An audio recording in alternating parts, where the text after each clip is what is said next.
Eh bien, salut à toutes. Moi, je m'appelle Pierrick. Du coup, je travaillais chez The Family jusqu'à très récemment. Et j'étais spécialisé dans tout ce qui était automatisation. En gros, l'idée, c'était qu'avec la même équipe, on puisse faire 2, 3, 4 fois, 5 fois le volume de choses qu'on était capable de faire.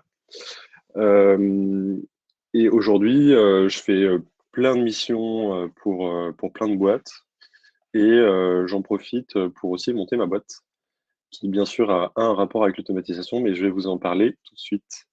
Je vais essayer de vous partager mon écran et vous montrer les slides. Je vais vous partager les slides, comme ça vous allez pouvoir suivre directement dessus, ce sera peut-être plus simple pour vous.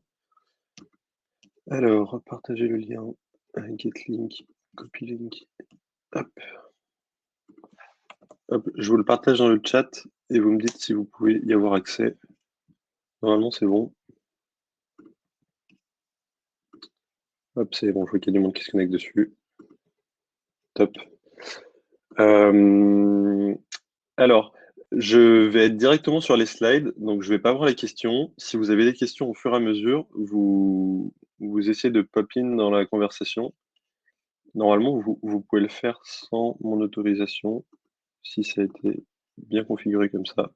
J'en ai aucune idée, on verra bien. Je ferai des allers-retours sur le chat au début pour essayer. Euh, alors, c'est parti. Je vais quand même faire un partage d'écran sur Opin, comme ça vous pouvez suivre exactement où j'en suis. Partage d'écran, tac. Share screen. Voilà, Inception, c'est parti. Ok. Euh, donc voilà, donc je vous disais que moi je faisais de l'automatisation et la première chose à savoir, c'est que pourquoi on automatise? Parce qu'on n'est pas des robots et parce que au bout d'un moment, on fatigue à faire les choses et ça nous amène rapidement à faire des erreurs. Donc, voilà, c'est un peu les trois raisons que j'ai trouvées pour automatiser. C'est tout le temps la même chose, éviter les erreurs humaines et accélérer les process. Et je vais vous donner un exemple de comment est-ce que j'ai réussi à automatiser les choses chez The Family, par exemple. Chez The Family, j'étais dans le même bureau que Léa, que vous allez sûrement rencontrer durant votre session Gold Up. Léa, c'est l'avocate de The Family. Et Léa, je la voyais rédiger des documents légaux toute la journée. Et il y avait notamment un document qu'elle devait rédiger pratiquement une fois par semaine, une fois toutes les 2 semaines, ce qui lui prenait à peu près 8 heures de rédaction. Parce qu'il fallait remplir, enfin, c'était un document de 30 pages et il fallait remplir plein d'infos de plein d'investisseurs dans les documents. C'était forcément très long, forcément il y avait des erreurs. Et parce que c'est pas humain de faire, c'est pas humain de faire ça, même si c'est des copier-coller, il y avait quand même des calculs à faire et compagnie. Et c'était assez compliqué. Et rien qu'en étant un peu malin et en utilisant des ressources qui étaient gratuites, parce que là, j'ai principalement utilisé Google Docs et Google Sheets, j'ai réussi à lui passer de 8 heures à moins de 2 minutes. Et dans les faits, je pense qu'on était plutôt proche des 30 secondes. Alors, je vais rapidement vous montrer ce que c'était comme document. Alors là, il va falloir retourner sur mon partage d'écran. Alors, c'était ce genre de document. Alors là, c'était une démo que j'avais fait pour la formation Anyone Can Scale de Coup d'État. Donc en gros, il y avait quelques infos à remplir en haut qui étaient la- donc ça, c'était un document qui était les statuts constitutifs d'une société d'investissement. Donc typiquement, il y avait quelques infos à mettre au début. Et en fait, tout ça, vous voyez, le type de société, le capital, l'adresse, la date de constitution et compagnie, tout ça, c'est des variables. Et ensuite apparaissent le nom des investisseurs, là où ils habitent. Et donc ensuite, il faut faire une petite liste. Et apparaissent à plusieurs endroits plusieurs infos qu'il faut. Voilà. Et notamment ici, il y avait une petite problématique, c'est que Léa, dans ses calculs, il fallait que, vous voyez que la personne Doc Brown ici, il apporte à la société 1500 euros, et donc il avait les parts 1 à 1500.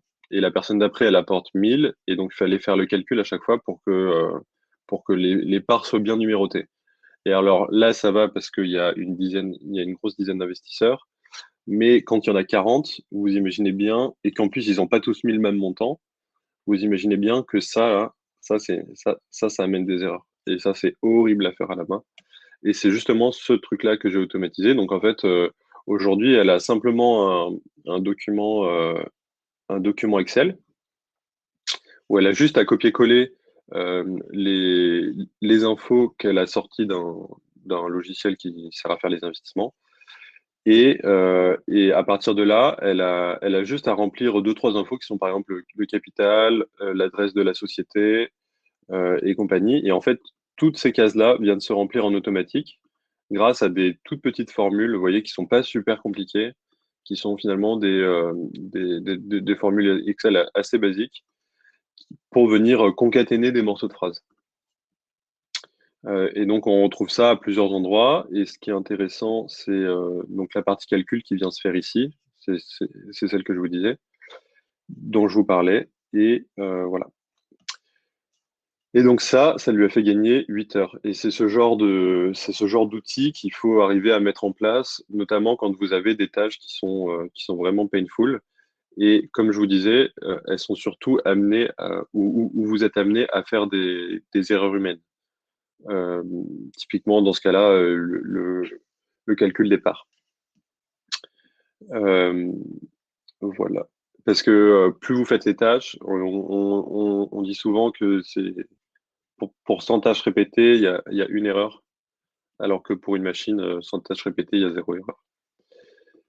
Euh, voilà. Et donc, j'en reviens à mon two-step process. Concrètement, il faut avoir fait les choses à la main jusqu'à en vomir et jusqu'à plus pouvoir les faire pour, euh, pour pouvoir les automatiser correctement. Et je vous donnerai un exemple juste après d'un business que je suis en train d'aider en ce moment et où on n'a justement pas fait les choses à la main et on a dû tout recommencer à peu près 4 fois. Et finalement, les 4 jours que j'ai passé à tout recommencer, on aurait pu les éviter et faire autre chose à la place, ce qui aurait fait avancer le business. Euh, et oui, et l'automatisation, c'est comme quand vous apprenez à cuisiner.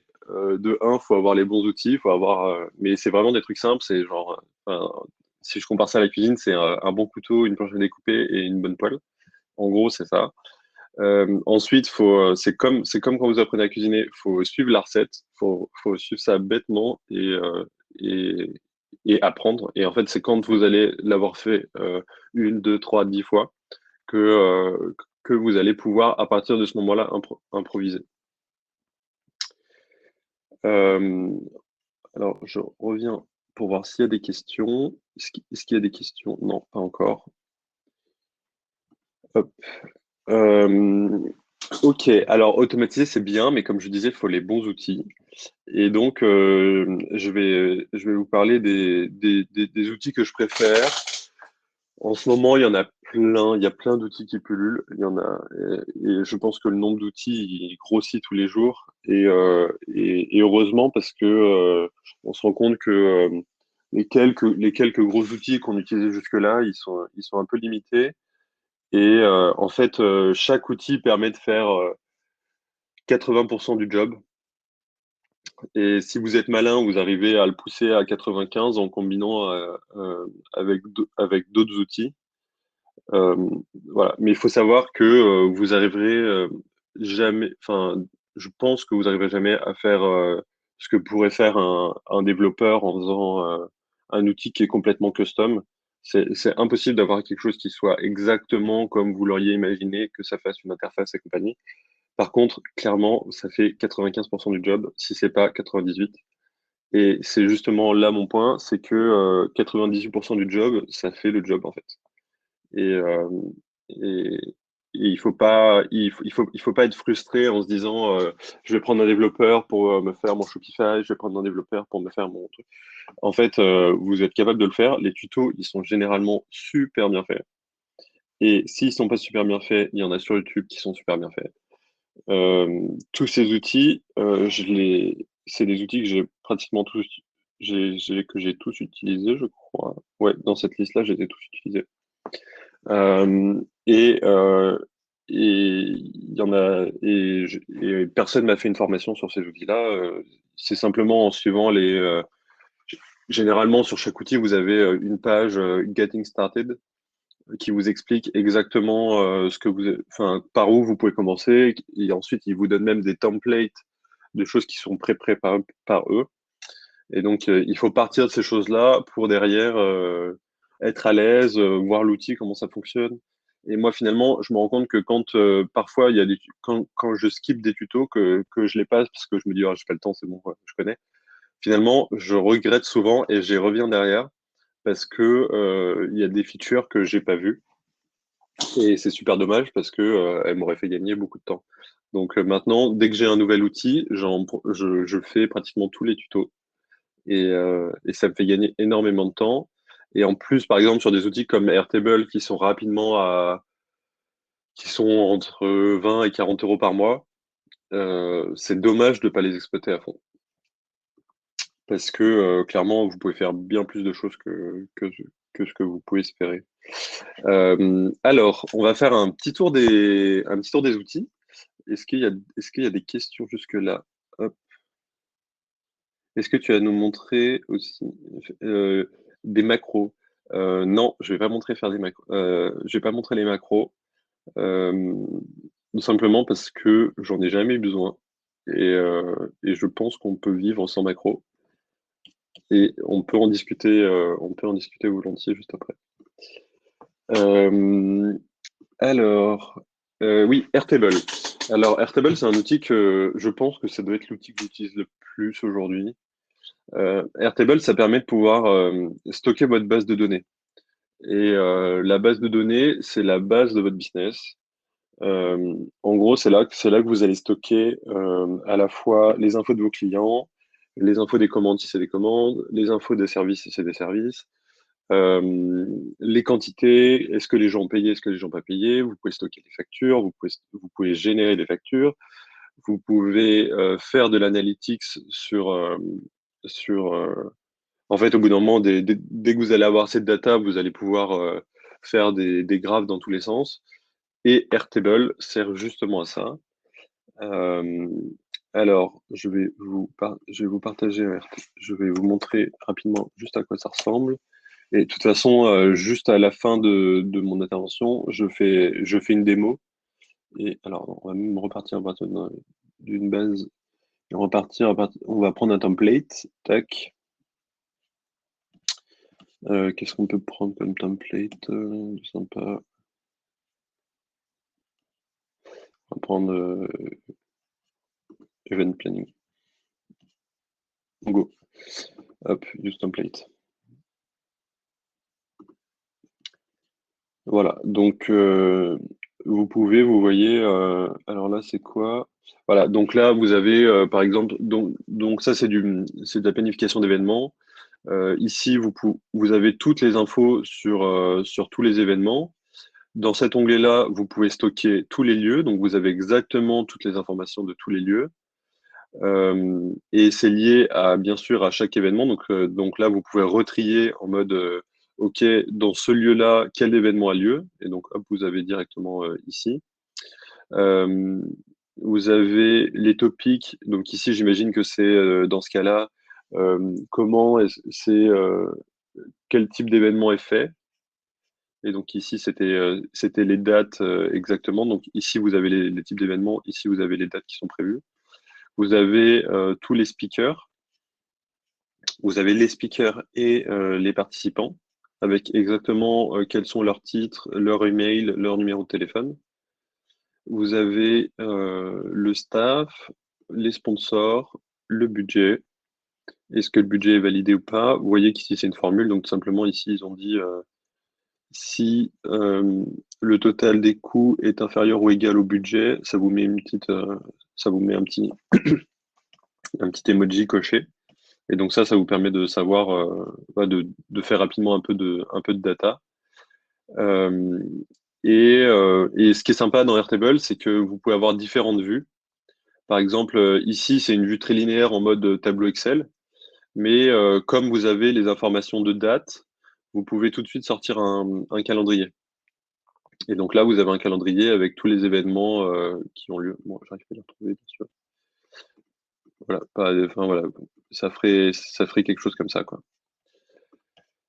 Euh, Et vous pouvez ensuite faire des vues spécifiques. Donc en fait, là c'est pareil, c'est encore sous forme de tableau Excel, sauf que là, ils ont trié ça que sur la journée du vendredi. Donc en fait, ils ont simplement ajouté un filtre où ils ont dit, OK, la date de départ, c'est le vendredi. Et donc là, ça vous affiche les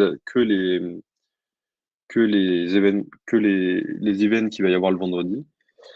Et et donc Airtable permet de faire plein de choses de ce type-là. Et vous voyez que ça gère vraiment tout le business à partir de là. Vous pouvez aussi faire des vues en mode galerie. C'est-à-dire que là, du coup, vous voyez rapidement quels sont les rooms qui sont disponibles. Qu'est-ce qu'il peut y avoir d'autre? Ça a l'air de tout. Voilà. Là, vous pouvez grouper, par exemple, par compagnie, par boîte. Donc, vous avez les speakers dans la boîte et les participants. Voilà. Vous pouvez tout faire avec Airtable. C'est la magie d'Airtable. Euh, Est-ce que Airtable, c'est comme Excel? Excel is dead. Yes, Excel is dead, je confirme. Euh, non, on peut faire des choses bien plus poussées avec Excel. Euh, Pas bien plus poussées, mais on peut vite se perdre dans Excel. Et notamment quand tu me parles quand je sais plus qui me parlait de macros, oui, tu peux faire des macros. Euh, je pense que c'est un peu qu'aujourd'hui il y a plein d'outils qui te permettent de ne pas faire des macros parce que faire des macros c'est pas si simple que ça. C'est pas compliqué mais c'est pas si simple que ça. Airtable et on verra ensuite avec Zapier et tout plein d'outils, ça te permet de faire la même chose mais en mode visuel où c'est des blocs que tu viens coller les uns aux autres et qui te font gagner pas mal de temps et surtout pas mal de charge mentale. Parce que t'as pas à te dire putain ça va être compliqué, je vais pas y arriver. C'est Noël pour la console flic en moi. Ok, super, j'adore. Euh, voilà, donc Airtable c'est top. Et c'est un des meilleurs outils et je vous invite à l'utiliser. En mode, alors je sais pas s'ils ont ajouté des blocs sur ce modèle-là, on va voir ça. Ouais, super. On va juste attendre que ça charge. Euh, Sur Airtable, du coup, ils ont ajouté des nouvelles features il n'y a pas si longtemps que ça. Et ils sont en train d'en rajouter encore plus. C'est ce qu'ils appellent des blocs. Et en fait, les blocs, c'est souvent de l'analytics. Donc, par exemple, euh, alors là, c'est une timeline. Elle n'est pas super bien fichue, leur timeline. Euh, bon, et visiblement, c'est pas prêt leur truc. Mais bref, vous pouvez faire afficher pas mal d'analytics, que ce soit des tableaux. Typiquement, les tableaux croisés dynamiques vont se retrouver là-dedans. Et vous voyez, vous pouvez envoyer des SMS, vous pouvez faire plein de choses. Il y a à peu près 1 milliard de blocs.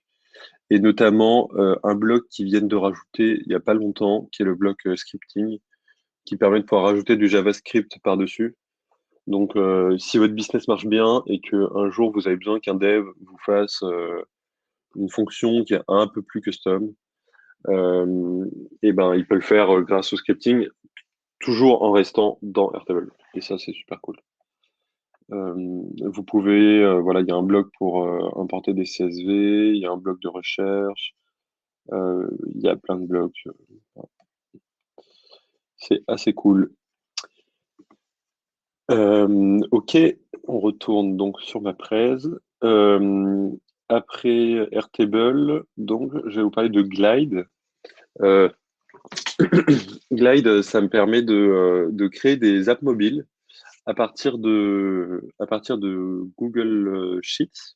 Donc en gros, vous avez, alors là, je vous parlais de Airtable comme base de données. Pour Glide, c'est exclusivement du Google Sheets. L'avantage, c'est que, alors est-ce que je pense à une... Oui, c'est bon. L'avantage, c'est que du coup, ça fait une base de données qui est assez simple à mettre en œuvre. Je vous ai fait un exemple ici. Alors, ma base de données, où est-ce qu'elle est? Tac, data. Vous voyez, donc j'ai créé un Google Sheet avec quelques colonnes. Et là, l'idée, c'était de faire une app avec toutes mes recettes. Alors, je l'ai pas fini. Vous voyez que c'est encore du lorem ipsum. Euh, et, euh, et donc, simplement, à partir de ça, ça permet de pouvoir créer une app qui va ressembler donc à ça. Où vous pouvez, par exemple, avoir, par exemple, je veux le flan pâtissier de Thierry Mas que j'aime beaucoup. Et ben, je me retrouve ici avec toutes les recettes. Et là, j'ai mis la vidéo qui est la recette de Thierry Marx. Et pareil, je veux les navets glacés d'Alain-Passard.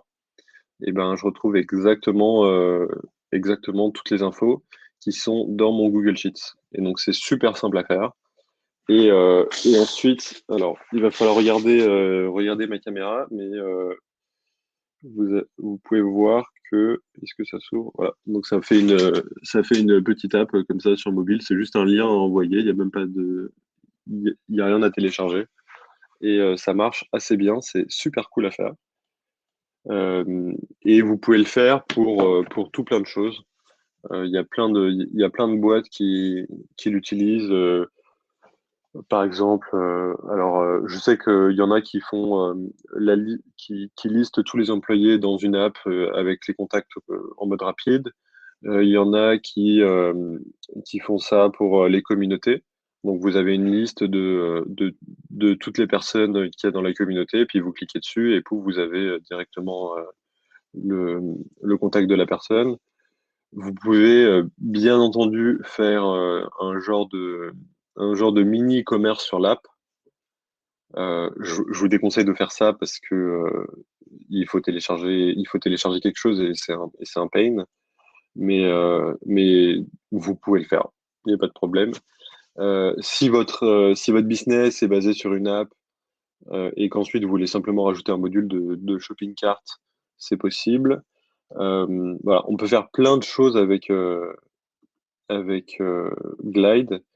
J'aime beaucoup, c'est assez simple. Allez-y. Euh, Autre que Glide, il y a ah pardon, c'est quoi un Google Sheets? Un Google Sheets, bah je vais en parler juste après. Un Google Sheets, c'est la version Excel de la suite Google. Tu peux linker Glide et Instagram. Euh, Oui, je vois pas pourquoi tu pourrais pas le faire. Surtout que l'avantage, c'est que comme toute la base de données est dans un Google Sheets, c'est très simple de l'interconnecter avec plein de choses avec Zapier. Et je vais en parler juste après. C'est des native apps. Est-ce que c'est natif? Je dirais oui. C'est un genre de. En fait, tu la retrouveras pas sur le store comme ça. Pour le moment, enfin, en tout cas au début, quand tu commences sur ce genre d'app, c'est un lien que tu envoies et tu l'ouvres sur ton mobile et ça te permet de, de l'ouvrir et de mettre l'app sur ton screen. Euh, et euh, je pense pas que ce soit vraiment des.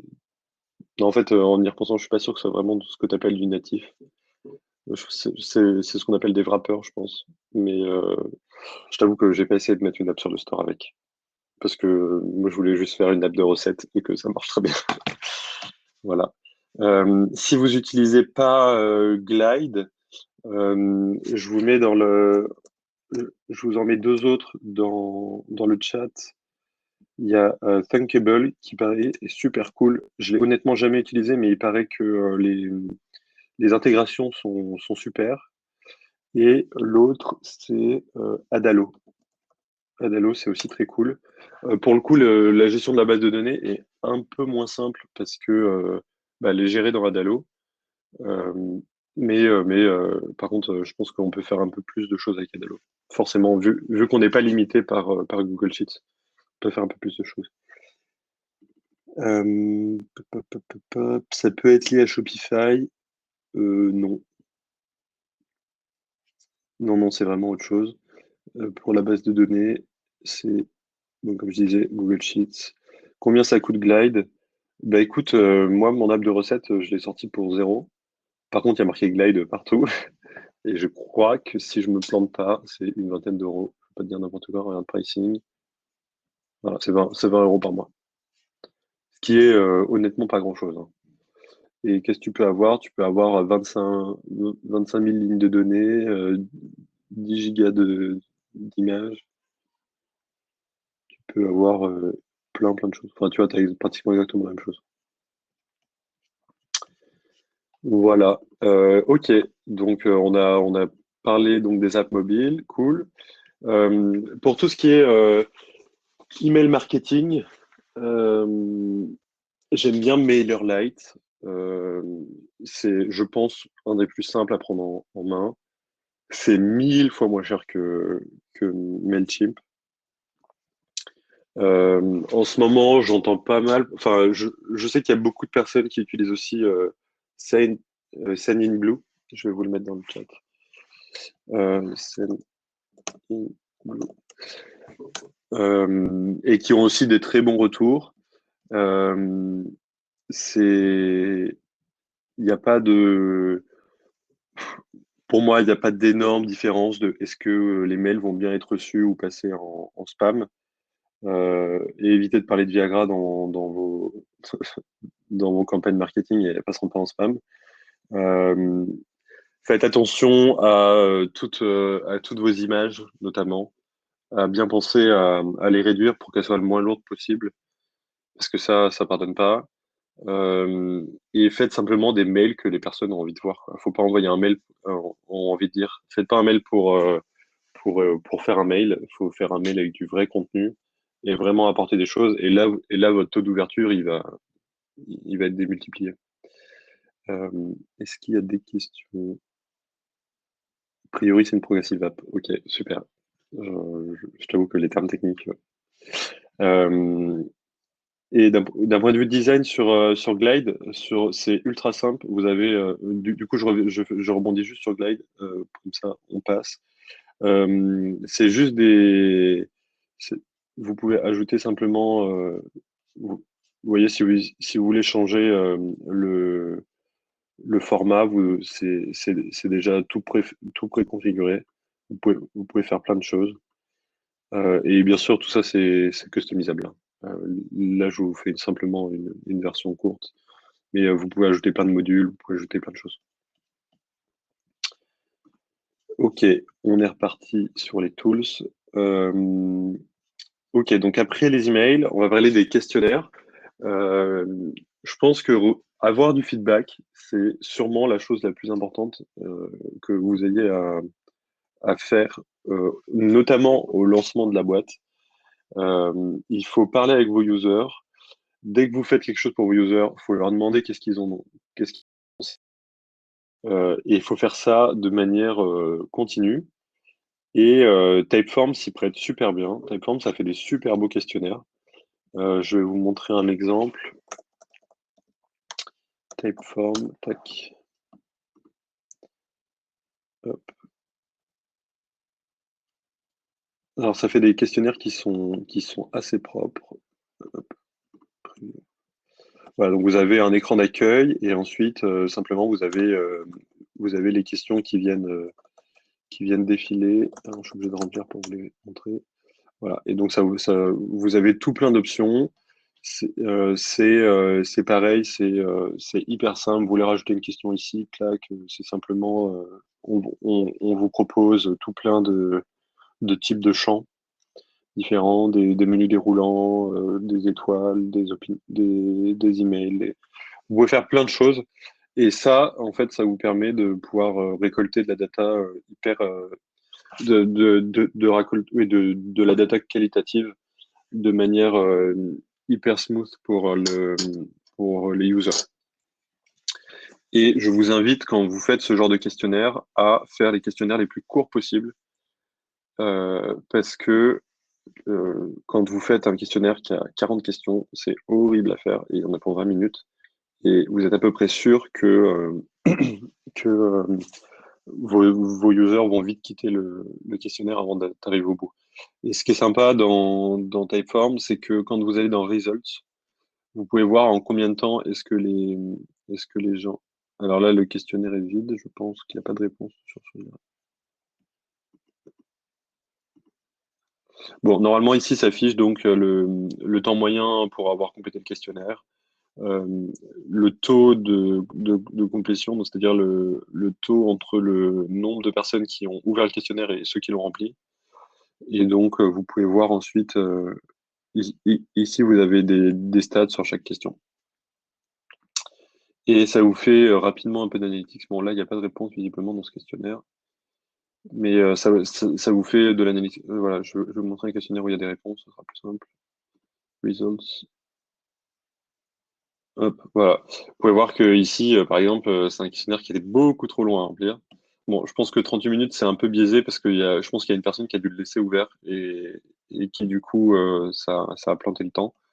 Mais dans l'ensemble, il y a que 32% des ouvertures du questionnaire qui ont été jusqu'au bout, ce qui est quand même pas terrible. Et donc là, ensuite, vous pouvez voir euh, exactement les personnes sur quelles questions elles sont passées. Voilà. Et si vous allez dans Responses, non, Summary, pardon, ça vous donne toutes les réponses. Et vous voyez, quand vous avez des questions à choix multiples, ça vous dit exactement, ça vous donne rapidement des stats qui vous permettent d'aller assez vite. Voilà. Est-ce qu'il y a des questions sur le Typeform? J'ai testé Paperform, Jetform, c'est pas mal. Ouais. Et la grosse valeur ajoutée de Typeform par rapport à Google Form, Google Form, c'est assez naze. Notamment d'un point de vue de design, quand tu fais ce genre de questionnaire, faut pas que ce soit une friction pour les gens. Et, euh, et Google Form, enfin dès que je vois un Google Form, je me dis oh putain. Euh, Ce qui n'est pas du tout le cas d'un Typeform. Et notamment, il y a une fonction que je vous ai pas montrée, que je vais vous montrer tout de suite. C'est la fonction des logic jump. Donc en fait, hop, je vais vous montrer logic jump. Voilà. En gros, vous pouvez faire des arbres de questions. Donc, c'est-à-dire que voilà, donc la personne arrive sur le questionnaire, elle arrive, euh, elle arrive en haut. Donc voilà, donc ça c'est l'écran d'accueil. Elle a question 1, question 2, question 3, question 4. Et en fait, en fonction de ces questions, de ces réponses à la question 4, eh ben, elle passe soit à la question 5, soit à la question 6, soit directement à la question 7. Et vous voyez que là, c'est un arbre qui est assez compliqué parce que c'est un outil de diagnostic, donc il fallait quelque chose d'assez complexe. Ça vous permet de pouvoir faire des arbres qui sont vraiment hyper complets et qui permettent à l'utilisateur, au lieu de passer sur les 40 questions, s'il a besoin de passer que sur cette question, eh ben ça fera que les 7 questions. Voilà. Et ça, Google pas comme ça. Google Form le gère clairement pas comme ça. Vous voyez, on peut faire des choses, c'est assez compliqué. Euh, Ça, c'est un peu prise de tête à faire, mais ça se fait assez bien parce que l'interface est assez malin. Vous voyez, c'est s'il a répondu s'il a répondu commerce de détail à la question 4, eh ben, il faut qu'il aille directement à la question 15.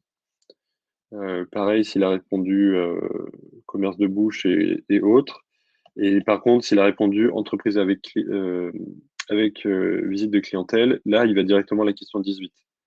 Et dans tous les autres cas, donc c'est-à-dire dans toutes les autres réponses, eh ben, là, il n'y a rien, mais ce qui signifie qu'il va aller directement à la question 13, qui est la question d'après. Voilà. Donc ensuite, vous pouvez changer tout ce qui est design. Vous pouvez changer toutes les notifications par email. Donc ça, c'est ce qu'ils vont recevoir ou pas après le questionnaire. Euh, et vous pouvez faire aussi des calculs. Normalement, quand vous avez apply pour GoldUp, vous avez dû remplir ce genre de questionnaire. Et normalement, et je pense que ça devait faire des calculs à l'intérieur. Je sais pas trop comment, mais enfin, je sais pas trop pourquoi, mais je pense que ça fait toujours des calculs. En fait, ça permet de pouvoir scorer. Euh, Si vous avez des nouveaux utilisateurs que vous voulez voir s'ils vont être bien dans votre type de client, vous pouvez poser tout plein de questions et en fonction de leurs réponses, vous ajoutez des points et ça va vous permettre de scorer et de voir si en effet ou pas si en effet ou pas, ils vont bien rentrer dans votre type dans votre type de client. Et pareil, ça peut vous permettre de faire des... En fait, ça peut calculer aussi des prix. Donc, tout simplement, vous avez à mettre des champs nombres ou des champs images et compagnie, et ça vous permet de pouvoir créer une espèce de mini boutique en calculant. Et donc, ça va vous faire tous les calculs de prix. Et ce qui est sympa, c'est que vous pouvez ajouter un module de paiement. Il me semble que c'est ce que vous avez eu sur le formulaire GoldUp, un formulaire de paiement où simplement c'est un module Stripe que vous venez plugger. C'est vraiment 3 clics. Je pense que c'est plutôt 2 clics. Et la personne va pouvoir payer directement dans le questionnaire. Euh, les fonctionnalités de plateforme sont vraiment trop cool. Je confirme. Euh, ok, ok, pas d'autres questions. On avance. Euh, Shopify. Alors Shopify, il me semble que vous allez en entendre parler dans le Golden, donc je vais pas aller trop loin dessus. Euh, Shopify, honnêtement, jusqu'à il y a 2 semaines, j'étais allé dessus, mais sans vraiment l'utiliser. Euh, Là maintenant, je suis en train d'aider un business qui est dessus, donc forcément j'ai mis les mains dedans. Shopify, c'est le feu pour tout ce qui est e-commerce. C'est hyper customisable. C'est hyper simple, vous pouvez gérer vos stocks, ça fait vraiment tout. Si vous faites une boutique, allez-y. Seule chose, c'est que c'est devenu hyper cher. C'est devenu hyper cher, mais honnêtement, ça vaut le coup. Si vous commencez à avoir pas mal de produits, ça vaut vraiment le coup. Si vous avez moins d'une dizaine de produits, je sais pas si ça vaut vraiment le coup. Vous pouvez aller voir un Wix avec les modules de e-commerce, typiquement, ou même un Webflow. Euh, Shopify, c'est très cool dès que vous commencez à vouloir faire des collections, à vouloir faire des choses qui sont un peu dynamiques. Franchement, c'est top. Faut un peu mettre les mains dedans, honnêtement. C'est pas l'interface la plus user-friendly que j'ai vue, mais c'est hyper customisable. Et donc, allez-y, foncez chez Shopify si vous avez des boutiques qui deviennent un peu complexes. Et surtout, c'est scalable. Donc, vous pouvez le faire sur. Là, typiquement, le dernier business sur lequel je suis en train de bosser, on l'a monté en 4 langues directement et ça l'a fait tout seul. Et ça, c'était trop cool. Euh, une app que j'adore et que j'utilise énormément, mais qui est super complexe, c'est Bubble. Bubble, ça vous permet de vous passer d'un dev pour créer des web apps. Donc, qui sont par exemple Airbnb, c'est une web app. Euh, c'est hyper complexe à mettre en place. Beaucoup de choses, il faut apprendre qu'est-ce que c'est techniquement une base de données, c'est quoi le design en HTML, CSS et compagnie, les workflows, les API. Mais si vous n'avez pas peur de mettre les mains dedans et que vous voulez apprendre plein de choses, allez-y, foncez sur Bubble. Euh, Vous avez des plans qui sont gratuits pour commencer et dès que ça démarre, ensuite vous pourrez les payer, il n'y a pas de problème et ça vous permettra de faire encore plus de choses. Euh, mais warning, warning, warning, c'est un outil qui est super tech. Il faut vraiment, enfin, c'est vraiment technique, quoi.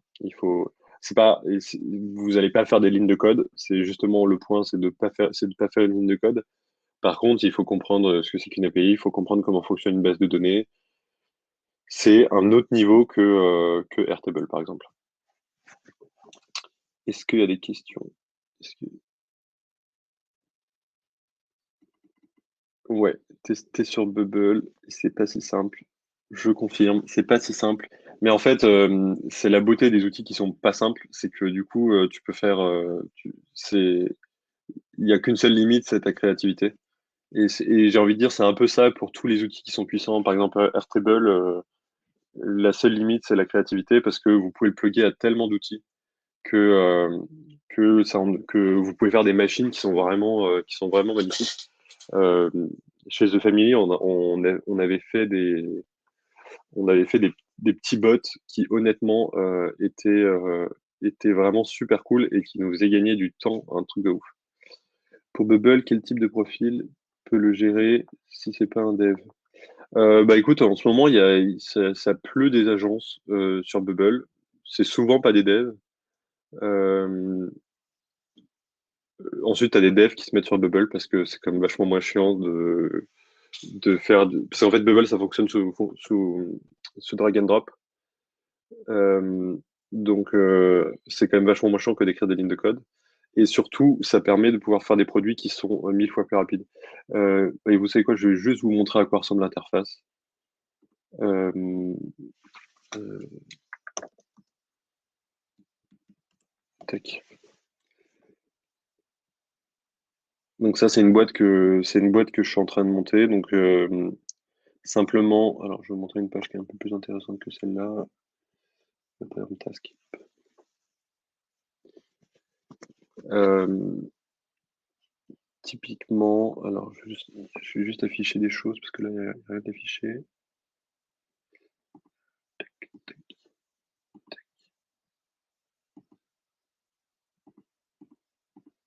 Voilà. Donc simplement, vous pouvez prendre des éléments sur les côtés, les tirer. Donc ça c'est du texte, ça c'est un module pour pouvoir écrire du texte.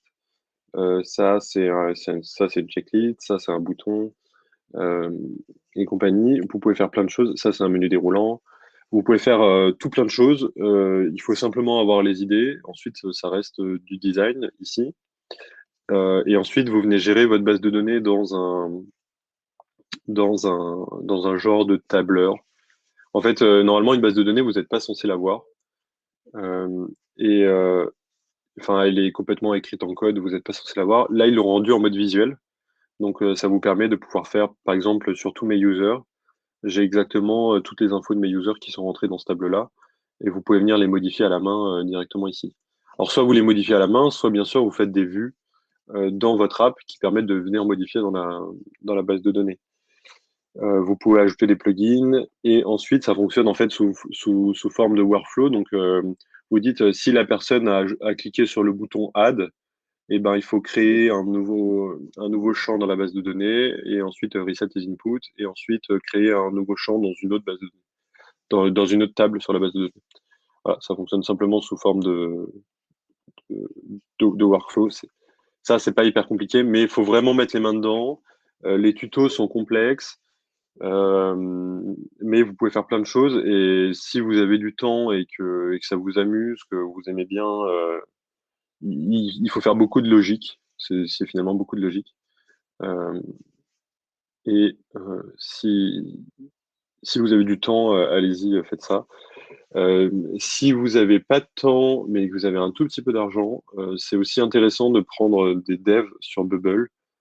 Typiquement, là, sur lequel je suis en train de bosser, on a monté une app et le dev l'a fait sur Bubble. Ça a permis de couper par 4 le temps de production et donc forcément les frais. Voilà pour Bubble.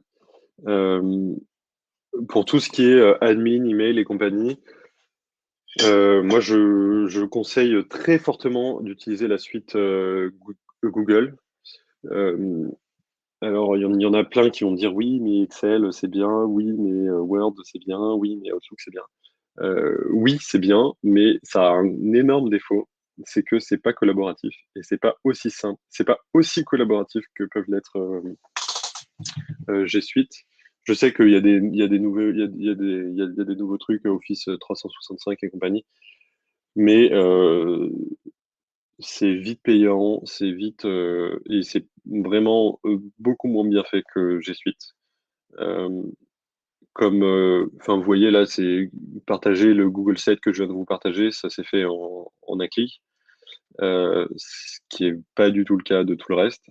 Et il y a de plus en plus de monde sur G Suite, bien évidemment, ce qui fait que euh, tout le monde sait l'utiliser et ça rend les choses vachement plus simples. Euh, Tout à l'heure, on parlait d'Excel et pourquoi c'est bien Excel, pourquoi c'est bien Google Sheets. Google Sheets, c'est bien pour plusieurs raisons.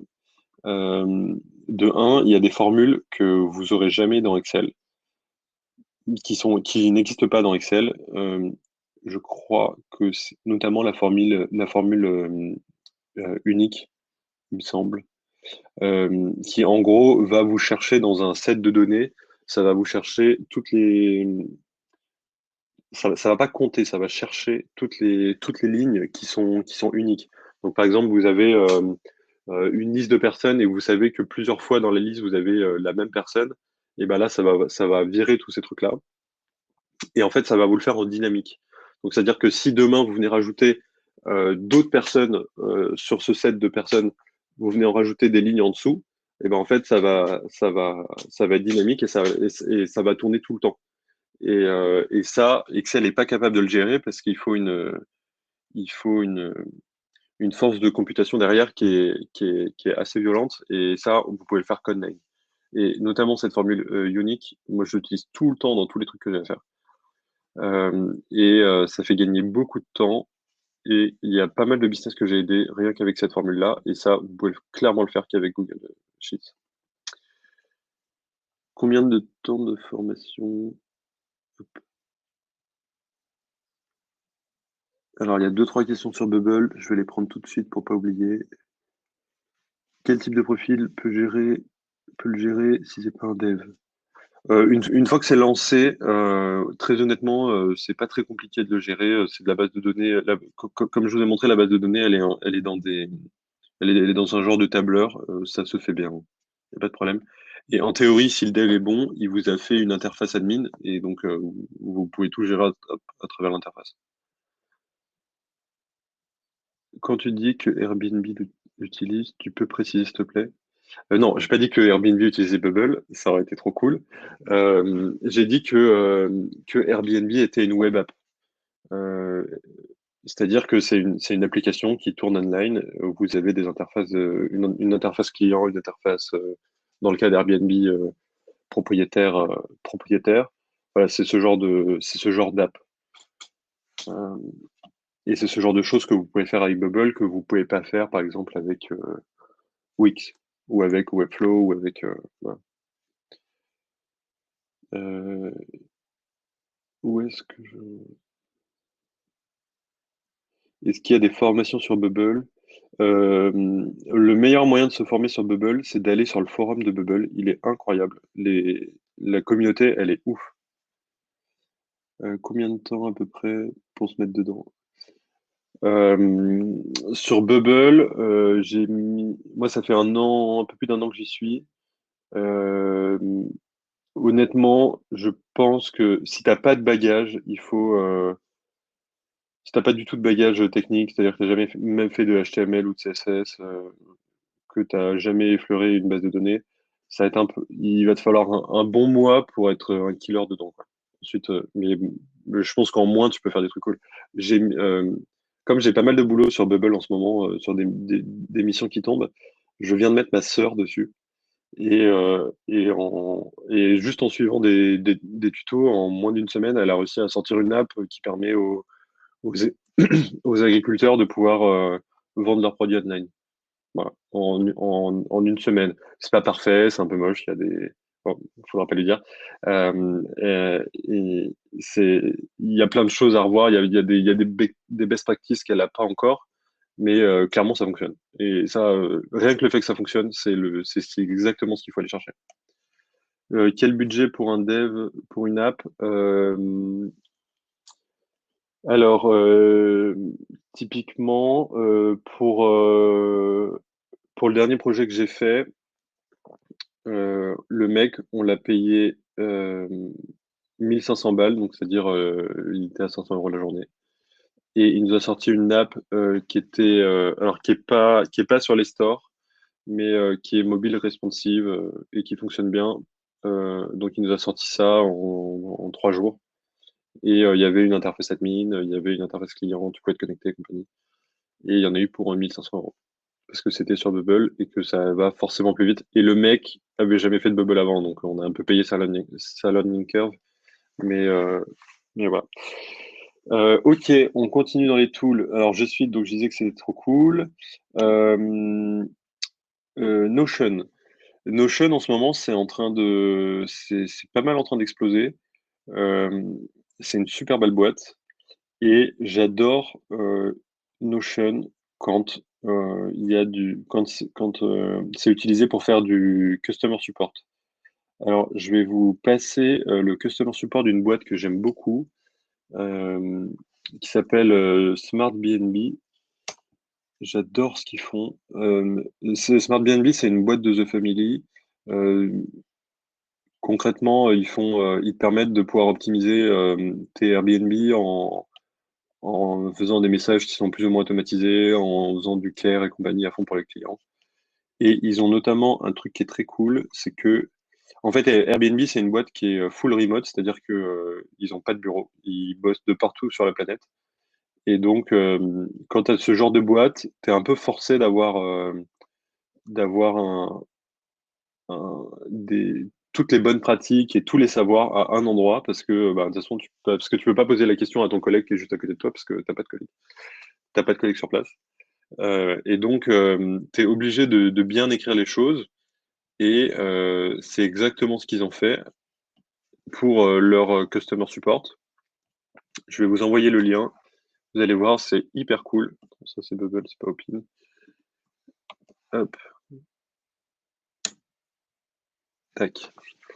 Voilà. Vous pouvez aller dessus, vous allez voir, en fait, dès qu'il y a la moindre question d'un client, ce qu'ils font, c'est que directement, ils font une page sur Notion qui résume exactement qu'est-ce qu'il faut faire, qu'est-ce qu'il faut pas faire, c'est quoi les bonnes pratiques et compagnie.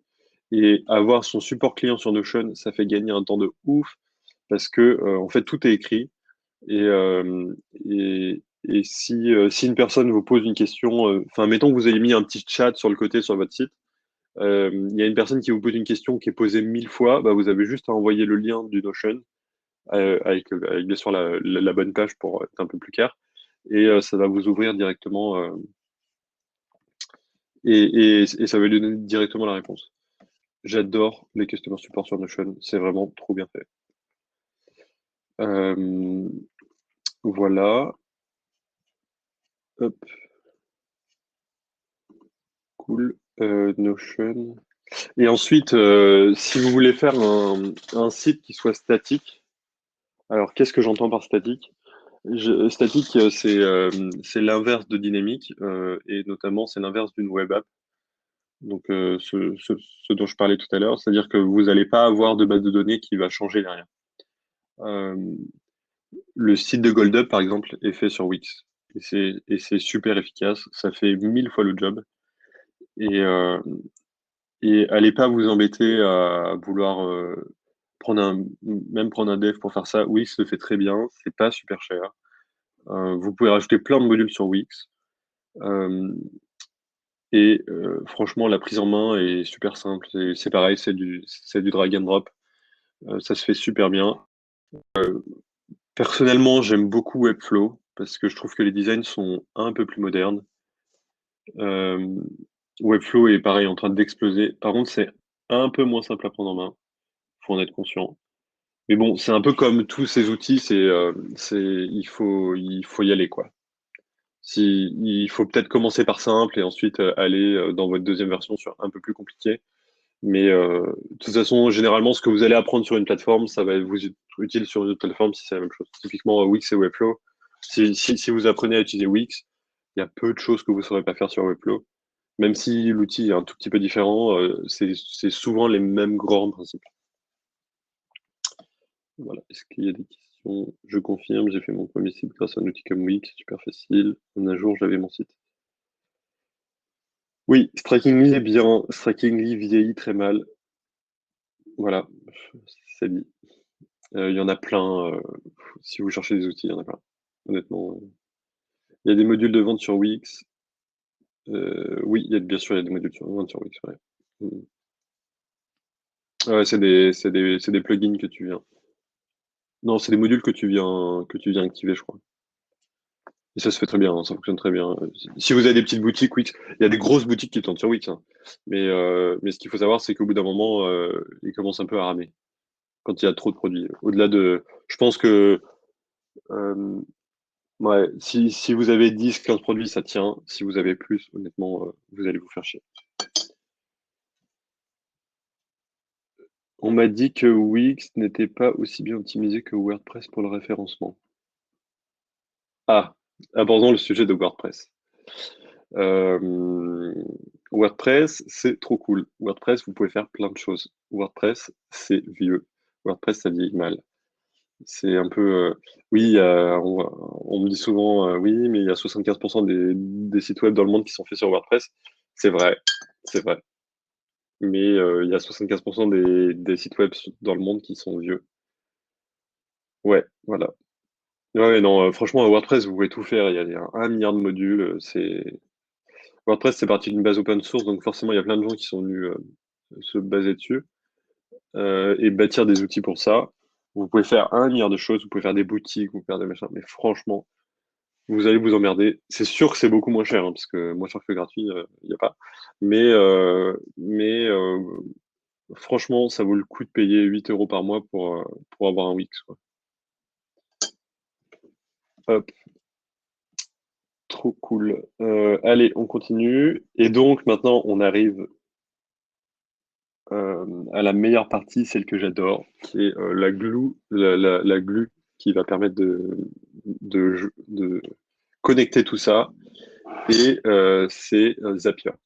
Zapier, ça permet d'interconnecter tous les outils.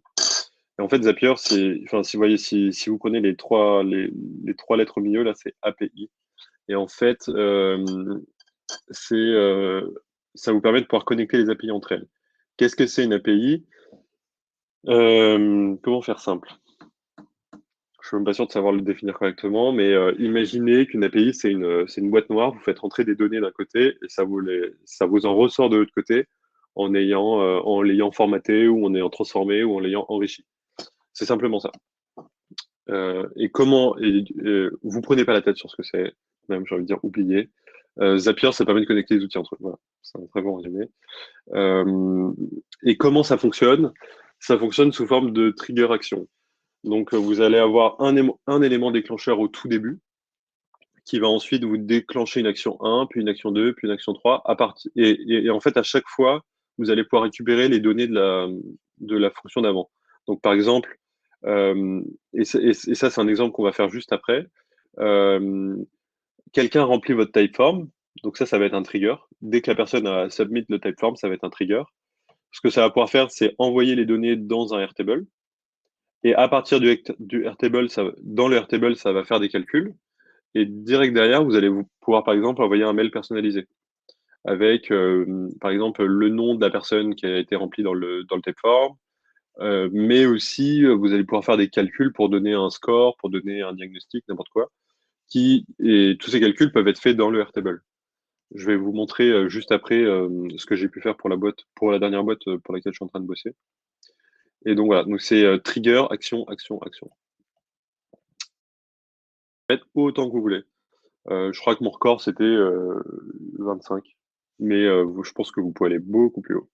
Et encore une fois, là, on tombe sur le genre d'outil qui peut perdre énormément de monde. Pourquoi? Parce que c'est des outils hyper puissants où ça demande que d'être créatif.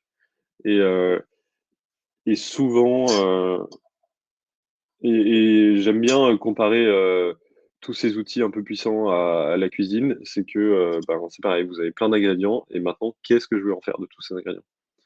Et donc, c'est simplement, il faut arriver à être créatif et à dire, OK, si je mets ça et ça, est-ce que ça va bien ensemble? Est-ce que si je mets ces trois éléments, ça peut fonctionner? Est-ce que si je mets lui en dernier, ça fonctionne mieux que si je le mets en deuxième? Et compagnie. Et donc, c'est de la cuisine et in a way, c'est un peu de l'art aussi, hein. Faut se dire, parfois, parfois, vous pouvez être amené à faire des masterpieces sur Zapier. Alors, ça fonctionnera beaucoup moins bien en expo, mais, mais typiquement, c'est clairement de la prose, hein. Ouais, ça peut être assez sympa. Alors, Zapier, à quoi ça ressemble? Je pense tout le monde a envie de savoir à quoi ça ressemble.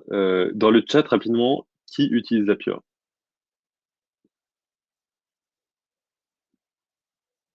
Moi, ok. Oui, Integromat, j'adore. Ouais, franchement, Integromat, c'est la. C'est super cool. Ils sont pas russes, je crois ils sont tchèques. Euh, c'est une super boîte, Integromat. Ok, bah écoute, c'est cool. Il y en a quelques-uns qui utilisent Zapier. Hop, trop cool. Et ben, écoutez, on va faire une mini démo Zapier. Ah bah, vous savez quoi, en fait, on va même passer directement au. Je vais pas faire, je vais pas faire la démo live. Je pense qu'il n'y a pas besoin. Vous allez comprendre, parce qu'en fait, je l'ai déjà fait. Hop, toi, tu dépêches. Je l'ai déjà fait pour la mission que je suis en train de faire en ce moment. Donc simplement, je vais vous montrer ce que j'ai fait et comment est-ce que j'ai pu l'intégrer. Donc c'est pas vraiment, je vais pas vraiment le faire devant vos yeux, mais je vais plutôt vous expliquer quelle était la démarche et quels sont les steps. Et du coup, on parlera de Zapier juste après, ce qui me permettra, bah, je suis encore dans les clous, j'ai encore 20 minutes. Du coup, ce qui nous permettra, une fois que j'ai fait tout ça, de pouvoir faire un peu un genre de Q&A où vous me posez vos questions et en fonction de votre business, je peux vous essayer de vous dire quels seraient les bons outils à utiliser. Euh, c'est parti, c'est parti. Par quoi on commence? On va commencer par Tapeform. Tapeform, c'est parti. Hop, Tapeform. Ok, alors juste pour vous remettre un peu de contexte, là je suis en train de faire une mission pour une side project d'une boîte qui s'appelle CleanKit. En gros, c'est une boîte sur Paris qui s'appelle Restopolitan qui fait de la réservation dans les restaurants et qui fait de la réservation de restaurants, ouais. Et forcément, au 19 mars, tout s'arrête. Et donc, ça fait 2 mois qu'ils sont à l'arrêt. Et du coup, ils en ont profité pour discuter avec leurs restaurateurs sur les problématiques qu'ils ont pour voir comment est-ce qu'ils pourraient s'aider mutuellement. Et de toutes ces discussions, on est sorti qu'au moment où les restaurateurs vont rouvrir, ils vont avoir besoin de protéger leurs salariés, protéger leurs clients et faire en sorte que leur restaurant, ça ne ressemble pas à des hôpitaux. Et en fait, ce besoin-là, il est ressorti de pratiquement tous les calls. Et donc, Stéphanie, la boss de Restopolitan, s'est dit, ah ben, si on faisait un kit qui contient du gel hydroalcoolique, des gants, des masques et compagnie, qui soit super fair au niveau du prix, parce que en ce moment, les prix sont en train de s'envoler sur ce genre de produit, et, euh, et qui soit super simple, tu commandes, tac tac, tu mets dans ton panier, c'est fait. Voilà. Donc en gros, on a créé en 15 jours, on a créé une boîte, il a fait commander les stocks de gel, les stocks de gants et compagnie. On a créé un Shopify rapidement. Euh, on est tombé sur une problématique qui était qu'en fait, bah, il n'y avait pas que les restaurateurs qui avaient besoin de ce genre de kit, il y avait à peu près toutes les boîtes. C'était autant les coiffeurs que les avocats, que les startups, que les machins. Parce que, bah, en fait, il y a ce qu'on appelle un droit de retrait chez les salariés, qui est si mon employeur me met pas dans les bonnes conditions pour pouvoir travailler, et notamment maintenant dans les conditions sanitaires, et ben, je suis pas obligé d'aller travailler. Je peux faire le choix de pas aller travailler pour pas prendre le risque de tomber malade. Et donc ça, c'est quelque chose qui emmerde bien les boîtes. Et donc, bah, il y a plein de boîtes qui ont besoin de ce genre de kit. Et la problématique, c'était que bah, comment est-ce qu'on arrive et comment est-ce qu'une boîte qui arrive sur notre site arrive à savoir combien de kits elle a besoin, combien de gants elle a besoin, combien de masques elle a besoin. Et en fait, ce qu'on a fait, c'est que du coup, on a créé un questionnaire qui est simplement un questionnaire de diagnostic. Et alors, je vais aller vous le montrer en back-end. Alors, je vais vous montrer exactement ce qu'il ne faut pas faire, et ensuite, je vais vous montrer ce qu'il faut faire. Euh, la première version, elle était beaucoup trop longue. Bah, c'était la version que je vous ai montrée tout à l'heure. Donc, il y avait 27 questions, ce qui est beaucoup trop long. Les gens passent beaucoup trop de temps dessus. C'était d'ailleurs la version où il y avait tous les Logic Jump qui faisaient pas mal de bordel. Donc ça, j'ai passé 2 jours à faire ça. Et en fait, au moment où on l'a présenté à nos clients, à nos premiers utilisateurs, Ils nous ont dit, les gars, je comprends rien, c'est beaucoup trop long, je sais pas dans quelle case je rentre et compagnie. Donc, quand je vous disais en tout début de présentation, faites les choses à la main jusqu'à en vomir, bah, typiquement, c'est exactement ce qu'on aurait dû faire là. Ça m'aurait fait gagner 2 jours de boulot. Et si simplement on avait fait les 10 premiers à la main, en leur disant, OK, c'est quoi vos besoins, vous avez combien de salariés et compagnie, on aurait gagné beaucoup de temps, ce qui fait qu'on aurait pu bâtir directement la version 2 du questionnaire, qui est celle-ci. Et donc là, on est à 13 questions, donc on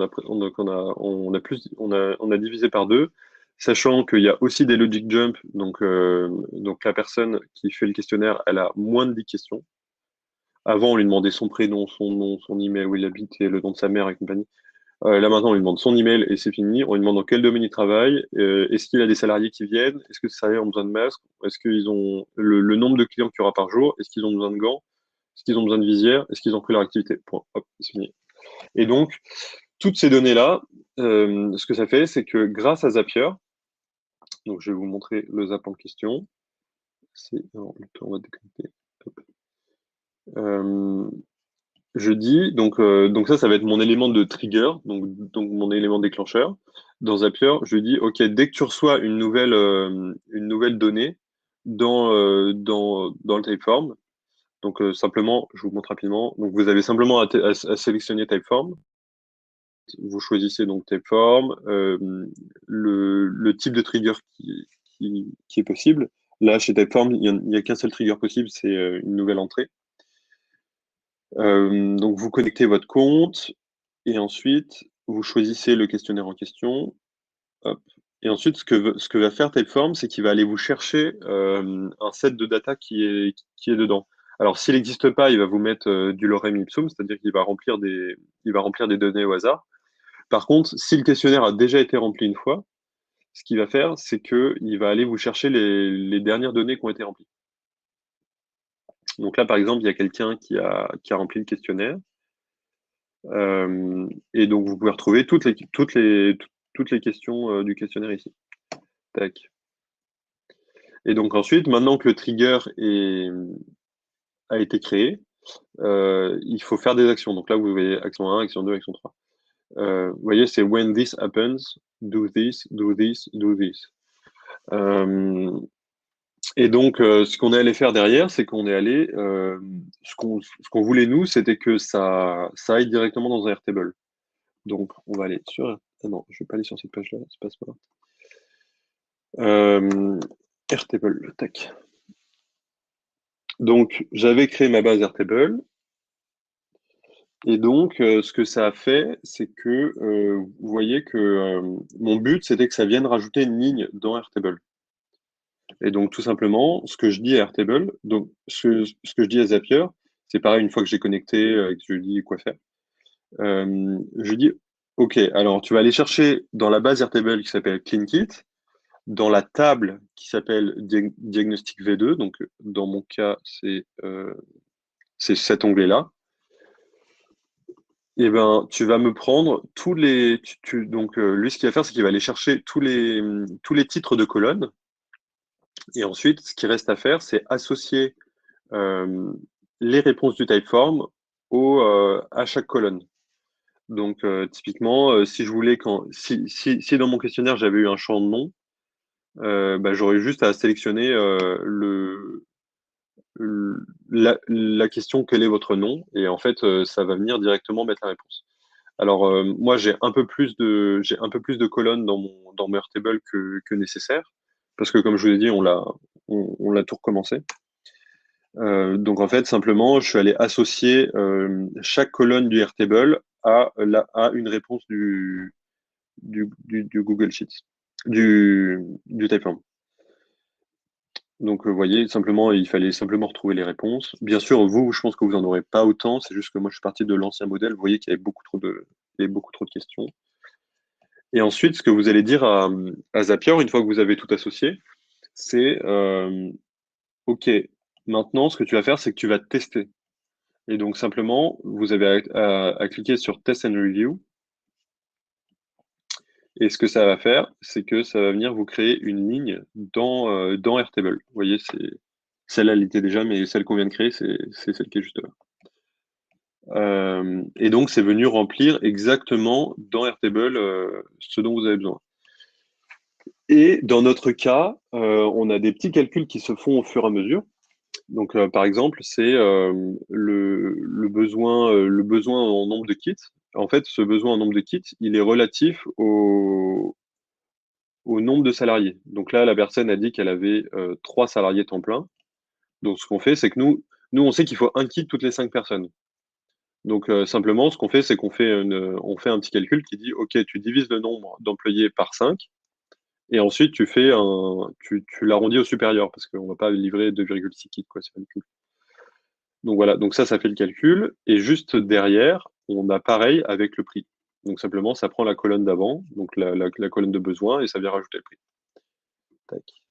Et du coup, on fait exactement pareil avec les colonnes de masques et les besoins en gel, les besoins en compagnie. Donc vous voyez que là, ça nous calcule tout, et à la fin, ça vient nous faire une somme. Donc vous voyez que tous les calculs sont faits dans Airtable. Est-ce qu'il y a des questions? Quel template tu as dans Airtable? Alors là, moi dans mon cas, c'est pas un template, c'est du custom, c'est-à-dire que je suis parti from scratch. C'était un template enfin c'était pas un template en fait, c'était un Google Sheets, c'était un Airtable, je vais y arriver, qui était complètement nu. Et donc c'est moi qui ai créé toutes les colonnes. Euh, dans Airtable, c'est assez simple. À chaque fois que vous voulez créer une colonne, on vous propose différents types de champs. Ça, faut mettre un peu le nez dedans, mais typiquement, soit vous mettez quelque chose qui link to another record. Donc ça, c'est-à-dire que vous allez aller chercher de la data qui est dans un autre onglet. Soit vous allez mettre un texte simple, un texte long. Vous pouvez mettre une pièce jointe. Vous pouvez créer une checkbox. Vous pouvez un multiple select, c'est-à-dire que ça va vous mettre, vous allez pouvoir sélectionner plusieurs tags. Donc par exemple, typiquement, à quoi ça ressemble un tag? Là, typiquement, pour tout ce qui est secteur, bah ici c'est des tags. Vous voyez qu'à chaque fois il y a un tag par ligne, mais vous pourriez aussi mettre en multitag. Par exemple, ici c'est en multitag. Donc là c'était l'ancienne version où vous pouviez dire ce dont vous avez besoin. Donc vous pouviez avoir besoin de blouses, de lunettes, de visières, de vitrines, de plein de trucs. Et en fait ça venait vous ajouter dans la même colonne, ça venait vous ajouter plusieurs tags. Voilà. Qu'est-ce qu'il y a d'autre comme champ? Euh, Il y a des champs date, il y a des champs collaborateurs, il y a des champs numéro de téléphone, il y a des champs URL, nombre, monnaie, pourcentage, durée, voilà. Et il y a notamment le champ formula qui permet de pouvoir transformer votre Airtable en un mini Excel. Vous ne pourrez pas tout faire, mais vous pourrez faire une grosse partie des calculs assez basiques que fait Excel. Voilà. Euh, voilà. Et donc, simplement, ce que j'ai fait après. Donc là, on peut voir que ma ligne est bien arrivée, donc tout va bien. Done editing.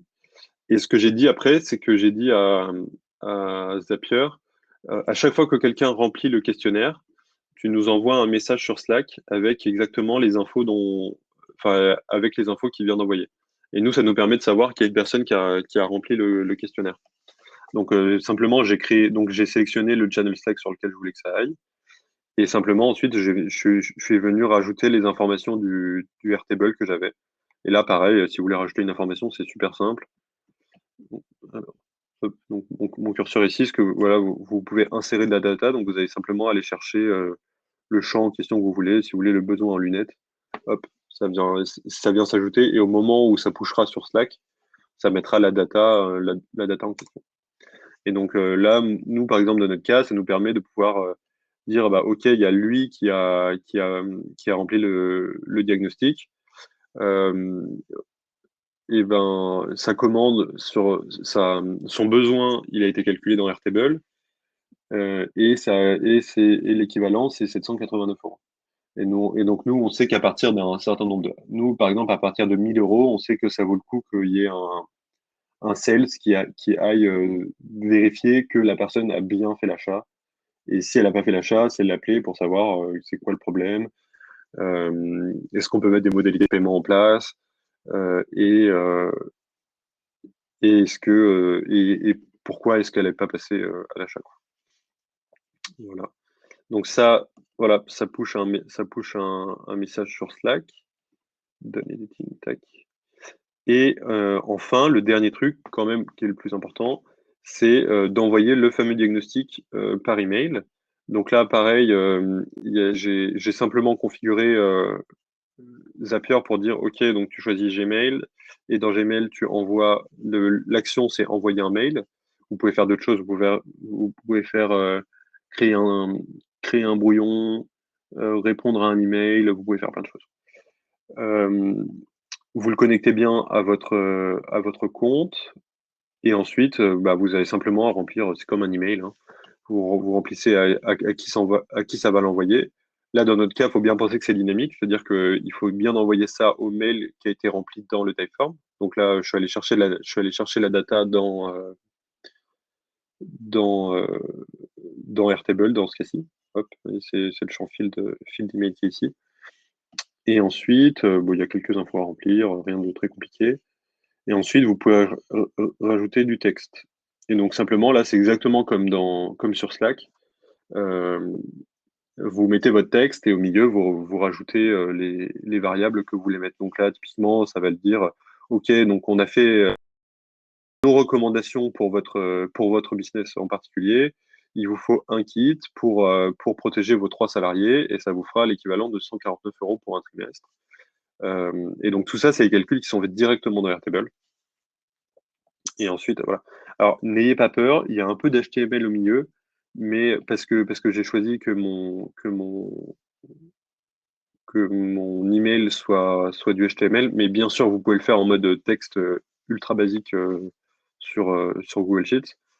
C'est pour ça, n'ayez pas peur s'il y a des LI, des UL, des BR et compagnie. C'est juste que c'est du HTML.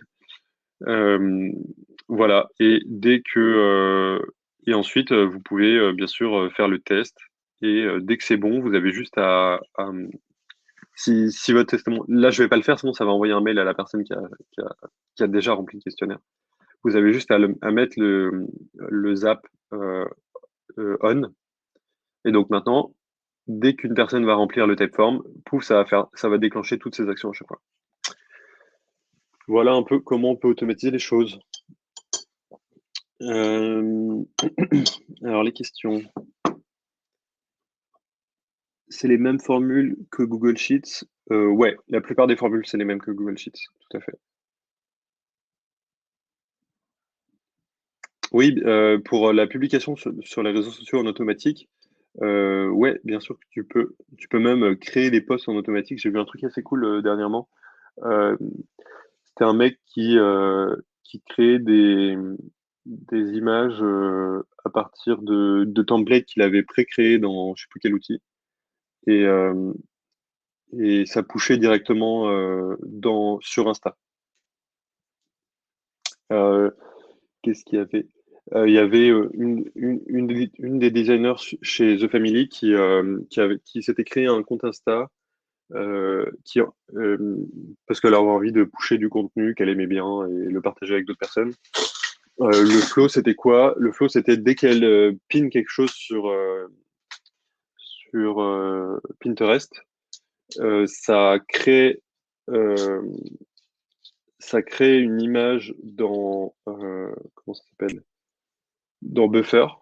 Et ça set exactement toutes les 12 heures, ça envoie une nouvelle image.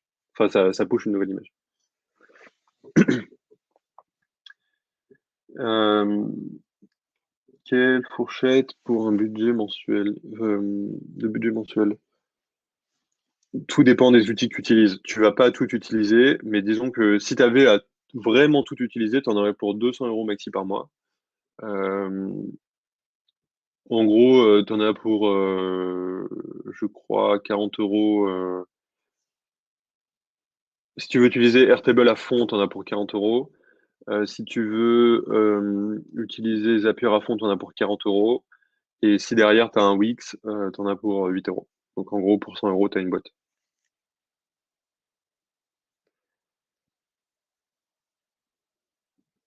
J'entends beaucoup parler de web scrapping. Tu peux nous en parler? Ouais, pas de problème. Le web scrapping, qu'est-ce que ça fait? En gros, ça va aller vous chercher en automatique. C'est des petits robots qui vont vous chercher en automatique de la donnée sur Internet. Typiquement, vous avez, moi je l'ai fait, bon, c'est devenu illégal de le faire, mais je l'ai fait quand même. Euh, pour, vous avez vous voulez contacter toutes les mairies, je sais pas, toutes les mairies du 33. Il y a des annuaires sur Internet qui existent où vous allez avoir tous les emails de toutes les mairies. Et plutôt que de vous embêter à aller sur chaque page, récolter l'email à chaque fois à la main, c'est super long. Il y a des petits robots qui font ça pour vous, qui en gros vont se connecter sur la page, récupèrent l'email, font précédent, vont sur la page d'après, récupèrent l'email. Et donc ça existe. Il y a même des plugins Chrome qui font ça. Alors, je peux même vous retrouver peut-être celui que j'utilisais. Web Scrapper. Scrapper. Je crois que j'utilisais celui-là. Ouais, c'est ça. Moi, j'ai pas mal utilisé celui-là. Il y a pas mal de tutos sur YouTube sur comment l'utiliser. Vous voyez, il y a 300 000 personnes qui l'utilisent. Euh, c'est pas mal. C'est un peu complexe à mettre en place. Il faut bien piger comment fonctionne le HTML et où est-ce que sont vos données. C'est-à-dire que si par exemple, je sais pas, euh, où est-ce que je peux donner un exemple? Euh, Par exemple, vous voulez récupérer tous les titres de ce Notion. Il va falloir aller dans l'inspecteur dans l'inspecteur de votre navigateur pour récupérer exactement le nom de la balise. Donc là, par exemple, le nom de la balise, ce serait, il n'y a pas de nom. Ok, mais bon, dans l'idée, c'est ça qu'il faut faire. Normalement, votre balise, elle a un nom et il faut aller récupérer le nom de la balise pour lui dire que ensuite tu viens récupérer le texte qu'il y a sur la balise. C'est pas super simple à faire, honnêtement. Un outil que tu n'as pas cité qui m'a changé la vie pour gérer toutes mes boîtes mail perso et celles des équipes, c'est Front. Oui, bien sûr. Bien sûr, Front, c'est le feu. Ouais, Front, c'est une super belle boîte. J'en ai pas parlé parce qu'on peut pas parler de tous les outils non plus. Front, ça permet de faire plein de choses. Typiquement, sur le dernier business sur lequel je suis en train de bosser, sur CleanKit, le chat, vous voyez, powered by Front. Front, c'est vraiment trop bien pour gérer notamment tout ce qui est customer support. C'est vraiment trop cool. Front app. Merci Cléa. Est-ce que vous avez des questions? Putain, je suis dans les temps, c'est trop cool. La dernière fois, j'ai dépassé d'1 heure le timing.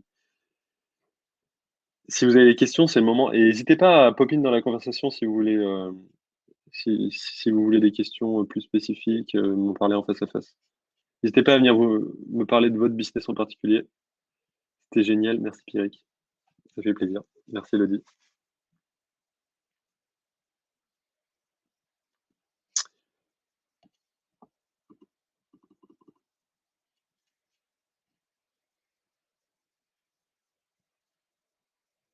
Ah, il y a Julie. Vas-y. Je suis pas sûr. Oh putain, je comprends pas. Je crois que j'ai merdé Julie. Faut que tu reapply. Ah non, non, c'est mon cas. Salut. Pas bien? Salut. Je peux te poser une question, mais en fait, il y avait une autre question, je suis désolée. Vas-y. Moi, tu sais, j'utilise pas mal Zapier. Je connaissais pas du tout Airtable. Et en fait, j'ai une question. J'ai déjà monté mon business, j'utilise pas mal, j'aime bien. Airtable, moi, ce que j'aimerais faire, c'est donc j'ai un diagnostic, donc c'est hyper proche de ce que tu as fait. J'ai un diagnostic en ligne. Et puis, en fait, ce que j'aimerais, c'est envoyer une prescription qui est automatisée parce que j'avais fait un Google Sheet à la base avec un algorithme. Mais en fait, le Zapier marche pas avec l'algorithme, avec Google Sheet, tu sais. Genre, en fait, s'il y a des formules, il veut pas aller chercher les réponses. Ouais, Donc, parce du qu'en coup, fait, j'ai tout un knack, ça m'a saoulée. ouais, parce que tu as une latence en fait. Donc, est-ce que tu crois que j'arrive à le faire ça dans Airtable? Ça marche avec les Euh, formules? Toi, tes formules, ça a l'air de marcher avec les réponses. ouais, alors après, tout dépend ce que tu fais avec tes formules. Ce qu'il faut savoir, c'est que tu as souvent des latences au moment où tu pushes de la donnée dans ton Google Sheets ou dans ton Airtable. Alors, Airtable, tu as de la chance, la latence, elle est hyper minime. Mais ça arrive que, notamment dans Google Sheets, quand tu as pas mal de formules, ça met un temps à réfléchir. Et moi, il ne trouvait pas Zapier, en fait. Ouais, Comme c'était des formules, il ne me trouvait pas les colonnes, tu vois. Ça faisait bugger le truc. ok, bah essaie Donc, j'ai avec dû Airtable passer alors. par un... Après, ça dépend, t'es pas tombé dans du Google Script dans ton Google Sheets. T'as pas, enfin, c'est des formules classiques. Non. Ouais, j'ai du recherche V, enfin, Ah, des trucs... c'est du recherche V. Ouais, Ouais, c'est pour ça, parce que c'est des... tu vas pas, Donc, ça a bugué. tu vas pas pouvoir dans Airtable. Airtable, ça fait pas le recherche V simplement parce que c'est de la base de données. C'est Mais pas de la tu feuille peux de faire que calcul. des calculs avec des chiffres, du coup. Comment? Tu peux faire que des calculs avec des chiffres, Ouais, c'est ça? c'est ça. Et en fait, si tu veux, alors après, tu peux faire un genre de recherche V, mais c'est simplement des if qui vont venir se concaténer, quoi. Oui, ça peut marcher avec des if, mon truc. Bon, bah, si ça marche avec Parce des que if, j'avais proposé avec des go if. Airtable.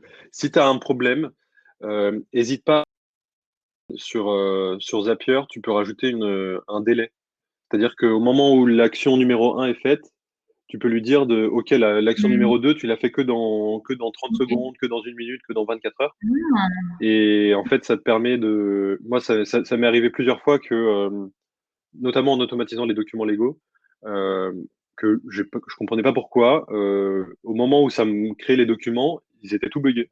Et en fait, simplement en ajoutant 10 secondes entre chaque document, et ben, pour moi, enfin, 30 secondes, c'est rien du tout, ça faisait quand même gagner du temps. ouais. Mais ça permettait à Zapier de finir la première action avant de lancer la deuxième. Et juste, moi aussi, j'ai envie de remplir un PDF. Donc, aujourd'hui, j'utilise PDF Filler avec Zapier.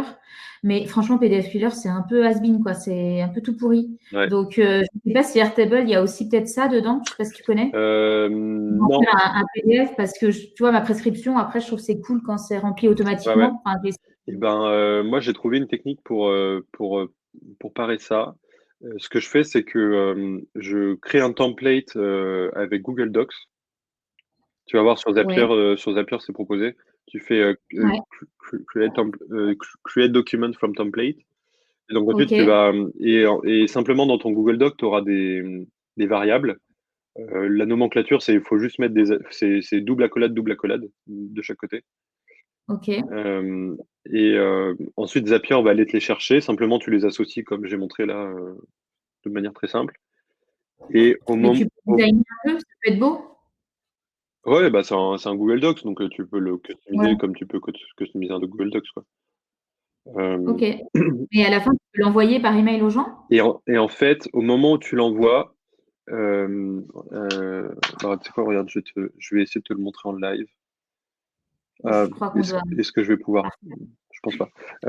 Au moment où où tu l'envoies, tu envoies le lien en export PDF.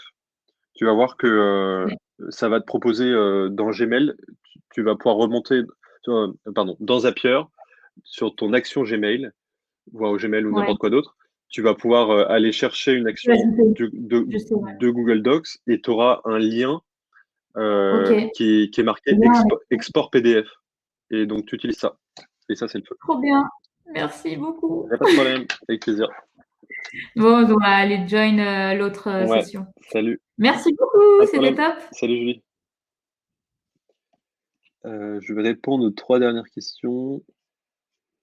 Alors oui, je crois que j'ai basé ta question tout à l'heure, Cléa. Les trois outils indispensables. euh,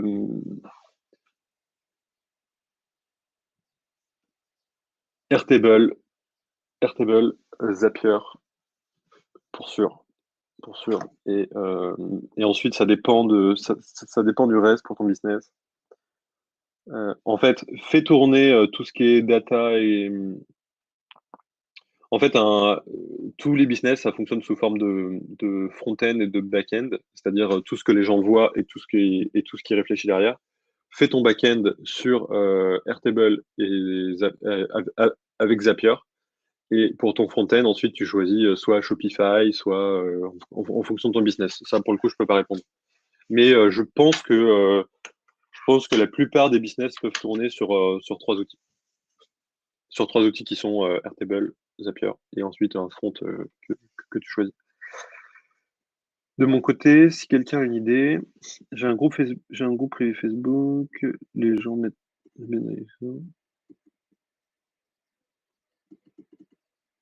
Ah.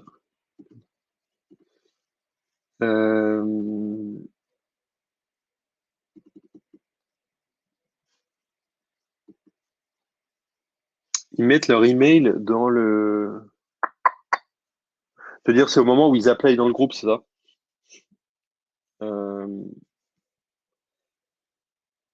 Si c'est au moment où ils appellent dans le groupe, je pense pas que tu puisses récupérer la donnée. Je suis pas sûr. Honnêtement, je l'ai jamais fait. Faudrait chercher. Facebook, ils sont assez relous, hein.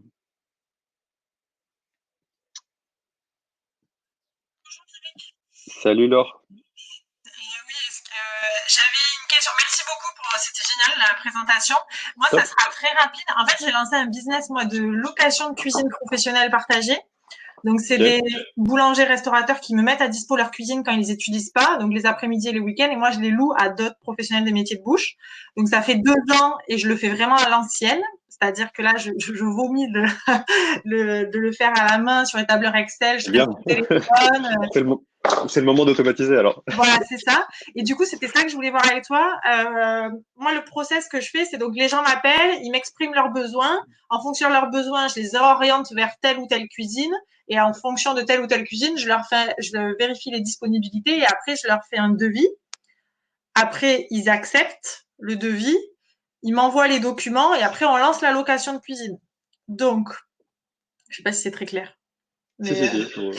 Oui. Et du coup, je voulais voir avec toi comment je pouvais, là, au vu de ce que tu as dit, je m'étais dit d'abord un questionnaire avec. Ouais, alors, il y a un truc que j'ai pas montré, Ouais. que j'aurais peut-être dû montrer, mais. Ouais, j'aurais peut-être dû le montrer. Bon, je le ferai la prochaine fois, tant pis. En fait, sur Airtable, tu as une fonction de questionnaire qui D'accord. existe. Donc, tu vas sur Airtable et et en fait, tu crées ce qu'on appelle un form D'accord. ici. Et ce que ça va faire, c'est que ça va poser, toutes les questions qui vont être posées dans le form sont toutes les colonnes de ton Airtable. Ah, Donc d'accord, en c'est fait, génial. et donc en fait, ce que tu veux, toi, dans ton cas, tu vois, ce que tu pourrais faire, c'est rien qu'avec Airtable, Mm. c'est créer un formulaire pour que les gens puissent demander un, un lieu, tu vois. Simplement, tu Ouais. leur dis, OK, enfin, c'est quoi vos besoins? Ce que Ouais. ça va faire, c'est que directement, ça va aller te remplir les colonnes. Et ensuite, toi, en fonction du besoin, tu pourrais aller chercher, tu vois, tu pourrais avoir par exemple toutes tes cuisines qui sont Ouais. répertoriées un peu comme ça. Et ce que tu vas faire, c'est que tu vas aller attribuer à la demande la cuisine dont tu as D'accord, besoin, ouais. Ok. que la personne, dont la personne a besoin. Et ce que ça pourrait faire derrière, c'est que ça pourrait calculer directement le prix, tu vois. Ouais, d'accord. Si tu le loues si tu sais que telle cuisine, tu vas la louer, je sais pas, 50 euros de l'heure. Je sais pas du tout comment il fonctionne Mm. ton business, Mm. mais je te donne un Ouais. exemple. Tu sais que c'est 50 euros de l'heure. La personne, elle a demandé 3 heures. Et ben, ce que ça va faire, c'est que dès que tu vas lui attribuer une cuisine, parce que c'est son Ouais. besoin, ça va D'accord. te calculer 3 fois le prix, tu vois. D'accord. Et derrière, tu peux même créer des devis en automatique, exactement comme ce que je viens d'expliquer. D'accord. Tu crées des templates sur Google Docs et D'accord. et tu pushes toutes ces données. En fait, une fois que tout ça est rempli, tu pushes toutes ces Ouais. données dans un Google Docs et ça va te créer un devis en automatique. D'accord. Donc, du coup, c'est Airtable, Google Doc pour mon devis. Ouais, Et après, ben non, mais c'est pas mal déjà. et Ça. Zapier. Et Donc là, Zapier. et après, je mets Zapier pour le mail. Parce qu'après, il faut qu'ils m'envoient tous les documents, genre leur RC Pro, enfin, le paiement, et tout ça. J'ai plein de documents à valider pour la location de cuisine. Le, Ça, c'est le, quoi? le paiement, c'est quoi, par exemple? C'est une preuve de virement? Oui, ou le paiement directement en ligne. Ok, bah, dans ce cas-là, ce que tu peux faire, c'est, par exemple, pour tout ce qui est RC Pro et compagnie, Ouais, tu t'embêtes pas, tu recrées un autre formulaire Airtable et en d'accord. fait, ils vont venir tout remplir, ils vont venir tout remplir directement dans le formulaire. Comme ça, toi, D'accord, t'as pas à revérifier l'information derrière parce que c'est eux qui l'ont remplie. A priori, elle est bonne. d'accord. Et Et pour donc, toi, c'est plus simple parce que tu as tout à vérifier dans l'Airtable et t'as pas à aller dans tes mails vérifier que machin, la pièce jointe, elle soit la bonne, un bon format et compagnie. ah d'accord, donc ils me mettent tout dans le form et après, du coup, je le fais lien de paiement et après, ben, rendez-vous le jour de la location après un mail avec un Voilà, email. un mail explicatif. Pour le Ouais, ok. paiement, t'as plusieurs techniques. Qu'est-ce que tu pourrais utiliser? Parce que là, moi, Après, aujourd'hui, ce que je vois vers ma boutique en ligne, en fait, je leur envoie vers le lien de paiement directement sur mon site internet. Mais tout ce qui est en amont, je le fais au téléphone avec eux. En disant, ah ben, c'est celle-là qu'il vous faut de cuisine, cocher temps, tout ça. ah ouais, non, mais ça, c'est l'enfer. Ouais, mais bah, Oui, du coup, le questionnaire s'y prête bien. Parce qu'en ouais, gros, ok. ils vont. Après, tu pourrais même passer directement par un typeform où en fait, au fur et à mesure qu'ils remplissent les questions, ça va venir les scorer. En fait, tu vas faire des arbres D'accord. et si la personne répond tel truc, ça va l'amener vers telle cuisine. Donc ensuite, à toi de voir, D'accord. à toi de voir ce qui Ce est qui est mieux. mieux. Est-ce que c'est mieux si c'est toi qui attribue la cuisine ou si un robot peut le faire, quoi. Ouais, Ça, ok. après, c'est ton cœur de Ça va. business. Ouais, ok. Paiement et je fais un email récap avec toutes les infos et voilà. Et tout C'est ça dans ça, les Zapier. infos, Ok. la facture. Pour le paiement, bah, tu peux soit passer directement par type. Enfin, tu vois, si par exemple tu faisais qu'un seul typeform, tu pourrais faire payer à Ouais. la fin du typeform. D'accord.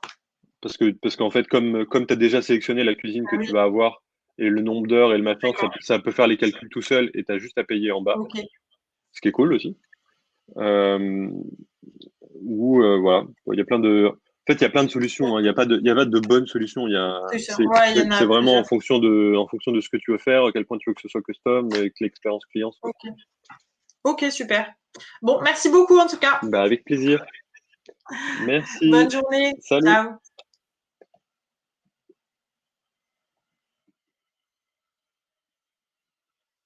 Julie. Ah, mais t'as fait un coup d'état. Oui, j'ai fait un coup d'état. J'ai donné un cours pour Anyone Can Scale, qui était d'ailleurs le cours où j'expliquais aux avocats comment générer des documents en automatique. Tu peux faire l'inverse, une page de capture. Ouais, ouais, bonne suggestion, Claire.